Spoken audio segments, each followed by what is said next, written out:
Welcome to my YouTube channel. तो आज अपने कुछ करंट के क्वेश्चन के बारे में डिस्कस करेंगे। तो पहला क्वेश्चन है कि भारत के नए विदेश सचिव कौन बने। भारत के नए विदेश सचिव कौन बने? ऑप्शन हर्षवर्धन श्रृंखला, विनोद कुमार यादव, सुरेश चंद्र शर्मा और जगत प्रकाश नड्डा। तो इसका जो राइट ऑफ आंसर है वो हर्षवर्धन ही भारतीय नए विदेश सचिव बने। ये 29 जनवरी 2020 को बने। ठीक है, ये ध्यान में रखना। नेक्स्ट, राष्ट्रीय चिकित्सा आयोग के पहले अध्यक्ष नियुक्त किए गए। राष्ट्रीय चिकित्सा आयोग के पहले अध्यक्ष नियुक्त किए गए। तो पहले तो ध्यान में रखना है कि NMC नेशनल मेडिकल कमीशन, इसकी नियुक्ति की गई है जो 8 अगस्त 2019 को की गई है। कब की गई है? 8 अगस्त को। ठीक है, 2019 को। और इसके जो पहले अध्यक्ष बने उनका नाम है डॉक्टर सुरेश चंद्र शर्मा। तो सुरेश चंद्र शर्मा राष्ट्रीय चिकित्सा आयोग के अध्यक्ष बने। इनकी नियुक्ति 3 वर्ष के लिए हुई है। कितने वर्ष के लिए की गई है? 3 वर्ष के लिए। और इनका जो कार्यकाल है वो 3 वर्ष या 70 वर्ष की आयु, जो भी पहले 3 वर्ष या 70 वर्ष की आयु जो भी पहले इसका क्या होगा? कार्यकाल होगा। ये आपको ध्यान में रखना है। अगर क्वेश्चन आ जाए कि राष्ट्रीय चिकित्सा आयोग के अध्यक्ष की नियुक्ति की किसने, तो राष्ट्रपति द्वारा की गई है। किसके द्वारा की गई है? राष्ट्रपति द्वारा। नेक्स्ट, जनवरी 2020 में भारतीय रिजर्व बैंक का डिप्टी गवर्नर किसे नियुक्त किया गया?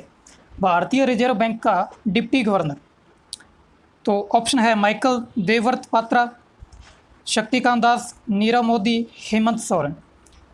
तो हाल ही में जो जनवरी 2020 में भारतीय रिजर्व बैंक के डिप्टी गवर्नर नियुक्त किए गए वो माइकल देवव्रत पात्रा नियुक्त किए गए। ठीक है, ये आपको ध्यान में रखना है। और शक्तिकांत दास जो कि भारतीय गवर्नर हैं। अब अपने को पता होना चाहिए कि RBI, अब ये RBI से रिलेटिव है, भारतीय रिजर्व बैंक। तो भारतीय रिजर्व बैंक में एक तो मुख्य गवर्नर और 4 डिप्टी गवर्नर होते हैं। एक मुख्य गवर्नर और 4 डिप्टी गवर्नर होते हैं। और मुख्य गवर्नर शक्तिकांत दास और जो 4 अन्य डिप्टी गवर्नर हैं उनमें से एक तो माइकल देवव्रत पात्रा और NS विश्वनाथम, BP कानूनगो और MK जैन, बिपिन कानूनगो, NS विश्वनाथन, ये 4 के डिप्टी गवर्नर और एक गवर्नर है शक्तिकांत दास। ये आपको ध्यान में रखना है। अब RBI की स्थापना कब हुई थी? तो RBI की स्थापना 1 अप्रैल 1935 में हुई थी। 1 अप्रैल 1935 का एक्ट था। और 1937 में अगर RBI एक्ट पूछा जाए, ये तो भारतीय संविधान का एक्ट था 1935, अगर RBI एक्ट पूछा जाए तो 1934। और स्थापना हुई कहाँ पे थी? तो कलकत्ता में। कहाँ पे हुई थी स्थापना? कलकत्ता में। और उसके बाद में इसको स्थानांतरित किया गया था मुंबई में। यानी कि वर्तमान में RBI का मुख्यालय कहाँ पे है? तो मुंबई में। ये आपको ध्यान में रखना है। नेक्स्ट, हाल ही में पर्वतारोही ने अंटार्कटिका महाद्वीप की सबसे ऊंची पर्वत चोटी विंसन मासिफ पर चढ़ने पर सफलता प्राप्त की है। यानी कि ये अंटार्कटिका महाद्वीप की सबसे ऊंची चोटी है। तो ऑप्शन है मलात्थापूर्णा, अपूर्वी चंदेला, आर्मिट स्केना और सुमित्रा शर्मा। तो इसका जो राइट ऑफ आंसर है वो मलावतपूर्णा। इसने अंटार्कटिका की सबसे ऊंची चोटी विंसन मासिफ पर फतेह हासिल की है।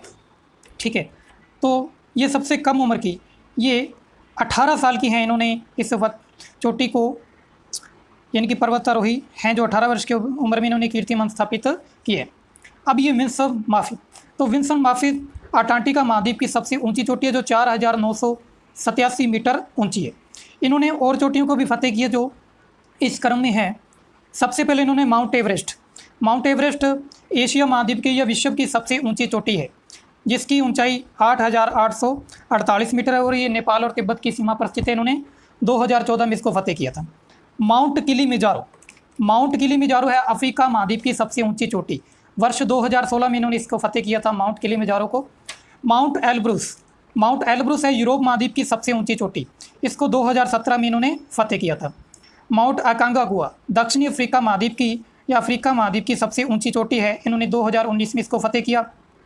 और नेक्स्ट है माउंट कास्टेंज ओशेनिया यानी कि ऑस्ट्रेलिया महाद्वीप ओशनिया कहते हैं इसको, 2019 में इसने फतेह किया। और अब हाल ही में अंटार्कटिका महाद्वीप की सबसे ऊंची चोटी विल्सन मासिव को फतेह की है। ठीक है, ये आपको ध्यान में रखना है इनके बारे में।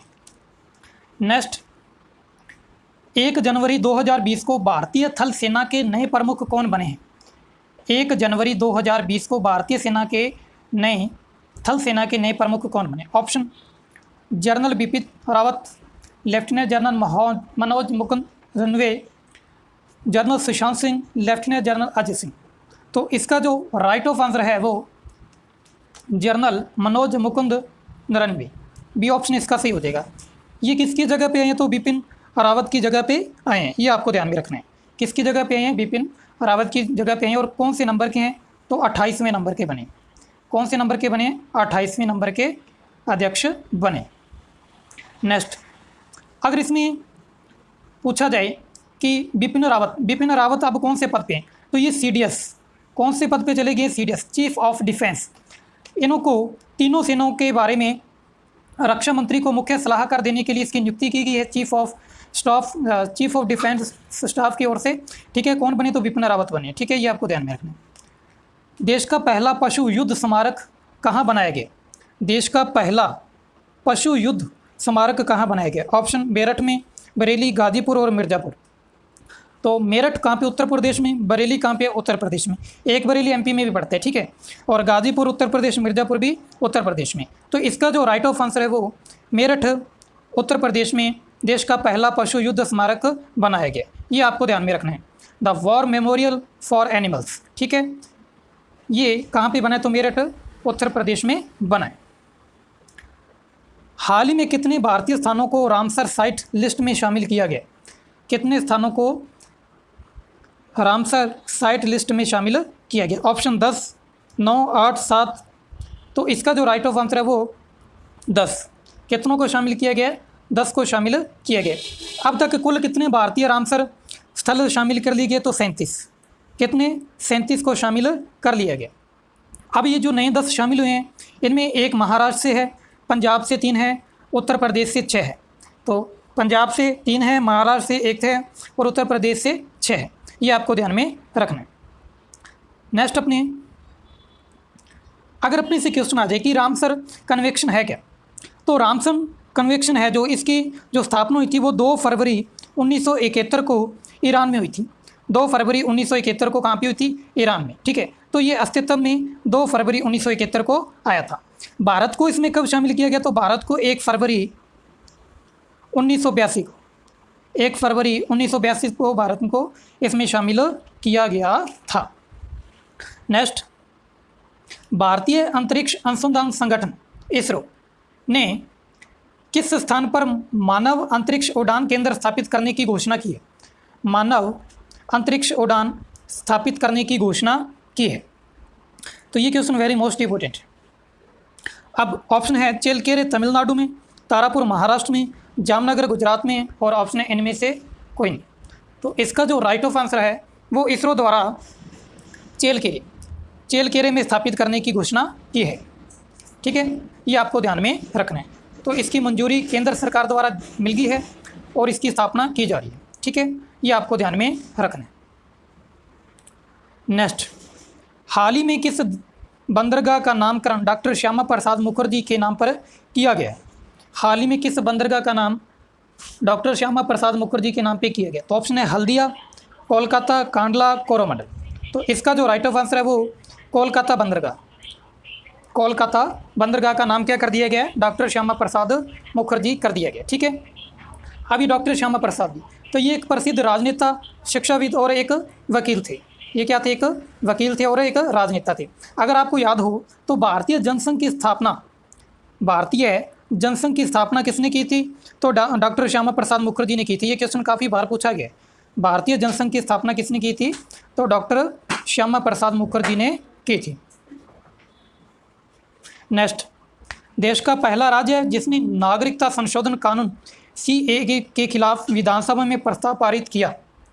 तो ये क्वेश्चन नागरिकता संशोधन अधिनियम से संबंधित है। तो इसका जो राइट ऑफ आंसर है वो केरल।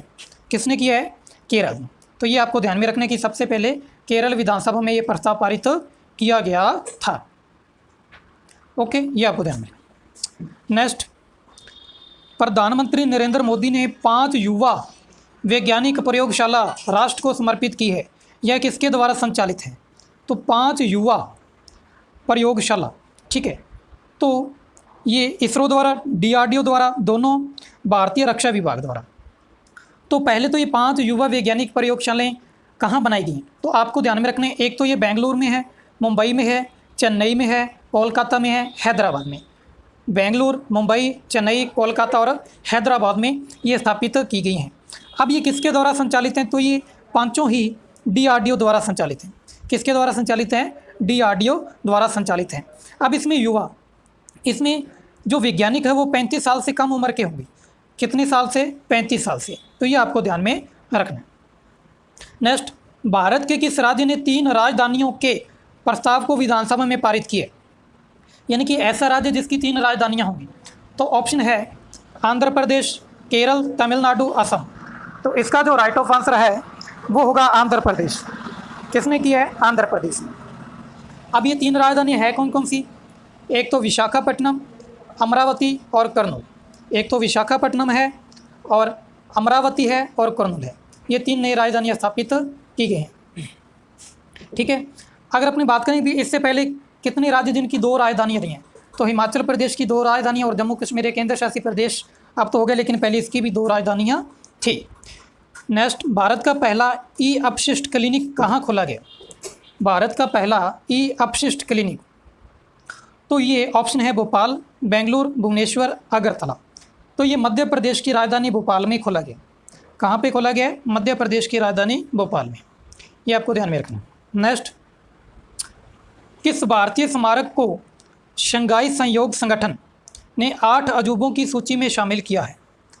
किस भारतीय स्मारक को SCO शंघाई सहयोग संगठन ने 8 अजूबों की सूची में शामिल किया गया? India gate, Lal Qila, statue of unity, Gandhi Ghat. तो इसका जो राइट ऑफ आंसर है वो विश्व की सबसे ऊंची प्रतिमा स्टैच्यू ऑफ यूनिटी को शामिल किया गया, जो 182 मीटर ऊंची है। ये भारत के प्रथम गृह मंत्री सरदार वल्लभ भाई पटेल की ये प्रतिमा है। इसको शंघाई सहयोग संगठन द्वारा 8 अजूबों की सूची में शामिल किया गया है।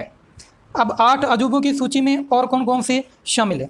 एक तो ये स्टैच्यू ऑफ यूनिटी, एक दामिंग पैलेस चीन, मुग़ल विरासत पाकिस्तान, लाहौर मुग़ल विरासत Pakistan, Navruz palace Tajikistan, Tamgaly gorge Kazakhstan, PN Kalon complex Uzbekistan, the golden ring रूस। तो इनको भी शामिल किया हुआ है SCO द्वारा 8 अजूबों में। नेक्स्ट, 7वें राष्ट्रमंडल संसदीय संघ सम्मेलन का मुख्य विषय क्या था? जो हाल ही में 7वां राष्ट्रीय संसदीय संघ सम्मेलन 16 से 17 जनवरी 2020 को लखनऊ उत्तर प्रदेश में हुआ है, तो उसका विषय क्या था? आत्मनिर्भरता, जनप्रतिनिधियों की भूमिका, स्वास्थ्य प्रथम दायित्व, राष्ट्रीय एकता और अखंडता। तो इसका जो राइट ऑफ आंसर है वो जनप्रतिनिधित्वों की भूमिका, इसका जो राइट ऑफ आंसर है वो होगा बी ऑप्शन। तो ये आपको ध्यान में रखना है। तो ये अपने करंट अफेयर्स के 15 क्वेश्चन थे। धन्यवाद।